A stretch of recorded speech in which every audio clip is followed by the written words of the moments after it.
Hi, I'm Waif from Seabound Vapor, and today we're going to be covering the Juggernaut coil.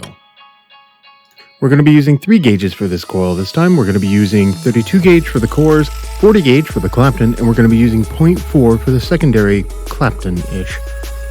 First, we're going to go ahead and we're going to pull off about double of what we want our end wire to be, because we're going to be Claptoning the entirety of this and then folding it over for the second part. Once we have our length of wire cut, we're going to go ahead and insert it into the drill.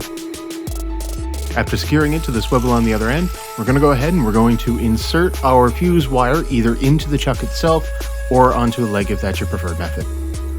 Same as with a normal Clapton, we're going to take our time here starting up until we get to a comfortable rhythm, at which point we can speed up and just do the whole strip. Nothing special here outside of that.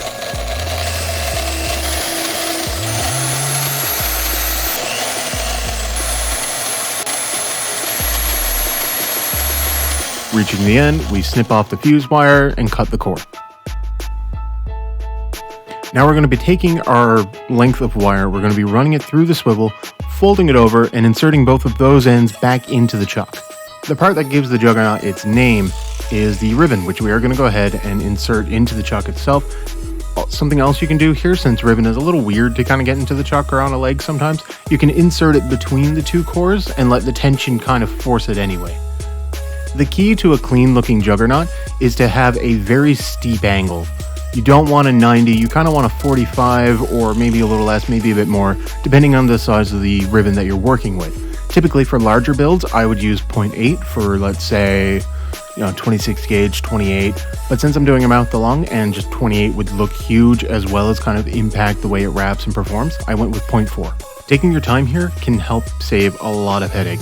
If you do mess up this, you can't simply back off because it warps the ribbon and makes it very difficult to go ahead and kind of re-Clapton, unlike what you can do with a normal Clapton coil.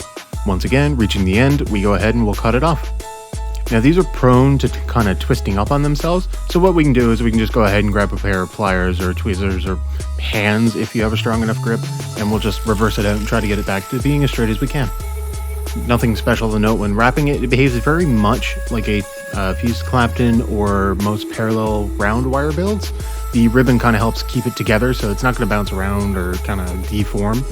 Though one thing to keep in mind when working with really small gauges, such as like 30 and lower as your core, is that they become very, very springy when you go to wrap them. So I wouldn't worry about it too much. Try to force them into where they need to be, but you're going to be doing most of the adjusting as far as like the wrap and how tight it is on your jig while it's installed or installing. Get another MTL, so we're going to go ahead and we're going to put it into those slots that this deck has. Just kind of wedge it in there and then screw down the screws.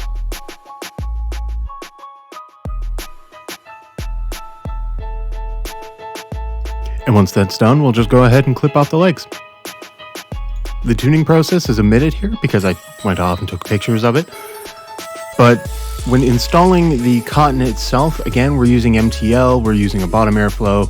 We're going to be cutting it at a 45 and we're going to be tucking it into those slots. You don't want to have too much cotton, you don't want to have too little. Too much and it won't be able to feed properly. Too little and it won't be able to keep up. When you're using beefier coils like this inside of an MTL, it's a good idea to kind of go ever so slightly on the lesser side, just so it can keep up a little bit better with what's going on. Some pro cons for the Juggernaut coil, starting with the pros, is that it's a very expressive coil, and if you're not quite ready to step up to using ribbons as a core inside of any of your builds, like with the frame staple build I did last, you can use it as a wrap here, and there's plenty of variations on this idea. This is just my favorite to kind of showcase. So it lets you utilize things that you're not quite ready for and get you used to working with new wire, especially ribbon, where it can be kind of difficult to figure out how you're supposed to handle that. These things, in my opinion, have excellent flavor. It's probably a little bit better than fused Claptons, but it's not a huge shot. And the cloud production, like most of the other Clapton variations, is quite good. The last pro being that these just look awesome, especially if you have some 0.8 and nice coils, nice small fuse wire. These things look amazing. Moving on to the cons, I would have to say that it's a little bit of extra effort for not much of a bump, but if you like the looks of it, then it's great. But the other one would have to be that it spits. Certain coils, when they heat up in a weird way, the juice expands quickly, but it doesn't really have anywhere to go immediately, so it pops. The moment it finds an exit, it just... So although yes, these are really good coils in my opinion, they do have the tendency to do that. So if you're not bad with spitback and you're used to it, or you're okay with getting used to it, then I would definitely recommend these. Something with a long chimney, such as like the MTL that I'm using, or with a really long gripper, you will not notice that. But if you're using it on a dripper, it will. Thank you to everyone above for submitting pictures.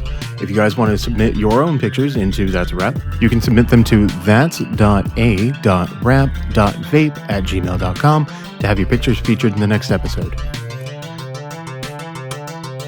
Check me out on Instagram at Seabound Vapor to check out what I'm doing every day. And yeah, that's a wrap.